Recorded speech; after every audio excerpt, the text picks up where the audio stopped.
राम नारायण राम जेतेबेले आमे किछि चिंतन करुछु भल किंबा खराप सेथिरे आमर विवेक जना पड़े। विवेक एहाकु जागृत करे।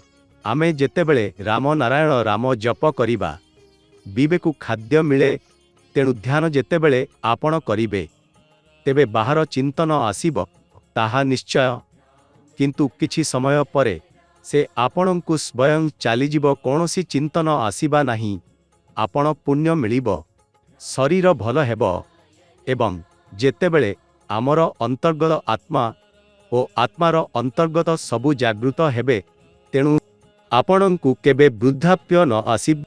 आमे सबुरे इच्छा मृत्युर अधिकार अछि, किंतु गछ ओ उद्भिद, सूर्य, पानी, हवा, पृथिवीर केबे इच्छा मृत्यु नाही। सेमाने मरिबाकू हेबा अनिवार्य, कारण सेमाने आराम करि पारिबे नाही, सोई पारिबे नाही। सेमानंकु कौनसी अधिकार नाही, किंतु मानव एहाकू करिबार अधिकार रखिछि।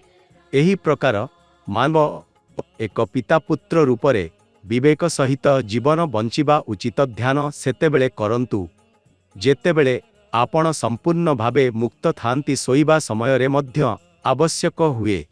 जदि कौनसी व्यक्ति किछि दिन निद्रा पाई पारिबे नाही, से पागल होई जीव।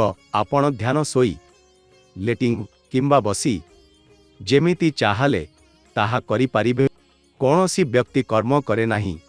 गछ ओ उद्भिद को काटी मानव घर तैयारी करिथाए, सेहिपरि गछ ओ उद्भिद केउठी जीवे। तेणु प्रकृति को सम्मान करंतु एवं डरंतु। तेणु प्रकृति एवं आपणंकर विवेकरु विवेकर प्राकृतिक नाम राम नारायण राम अटे। जीवन रे कौनसी व्यक्तिरु नाही डरंतु, कारण ईश्वर ओ अल्लाह आमर दास।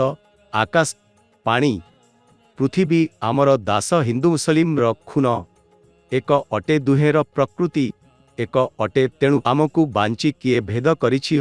प्रकृतिर संविधान, प्रकृतिर चिंतन, प्रकृतिर शिक्षा, प्रकृतिर आधार समस्तंकर अटे। सेही सबु मुक्त मिलुछि। कौनसी धर्म आनिकी प्रसव करा जाई नथिबा अटे। समस्ते आकाशर धर्म नेई प्रसव होइछि। विवेक आमर ईश्वर अटे। तेणु भिन्न धर्मर आवश्यकता काहीकि। ओ पृथ्वी रे एते धर्म थिले मध्य लोकमाने खाद्य अभाव रे अछंती। पृथ्वी रे घर नाही, विद्यालय कॉलेज नाही, हॉस्पिटल नाही। एहा किपरि धर्म जे धर्म आमकु सेवा नाही देई पारे। तेणु सबु माने जागृत हेबा उचित, ध्यान करिबा उचित। ध्यान माध्यम रे सबु ठीक होई जिब। आमे सबु जानिछु कि प्रकृति ओ आमे मध्य कौनसी तफात नाही। प्रकृति अटे, तेणु आमे अटे। आकाश रे ओ प्रकृति रे जे किछि अटे से समस्त आमर देहरे सम्मिलित अटे। प्रकृति को जदि आमे हटाई देबा तेबे कौनसी धर्म, जाति किंबा विचारधारा ठीक रही पारिबे नाही। आजी आम पृथ्वी रे जे समस्त अछि से सबु प्रकृतिर देण। आमे सबु शरीर प्रकृति को पूजा करिबा उचित। सेथिरे जदि तांकु स्मरण करिबा उचित। आकाशर धन्यवाद देउछि, से आमकु एही जीवन ओ समस्त वैश्विक सुख दिया। एक कथा समस्तंकु समय समय रे याद करिबा उचित।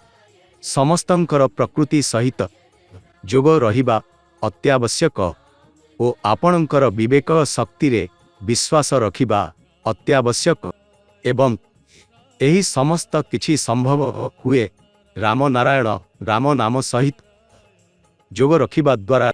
एही बीज मंत्र आपणंकर जीवनर दिशा ओ दशा दुहे सकारात्मक करी दिए।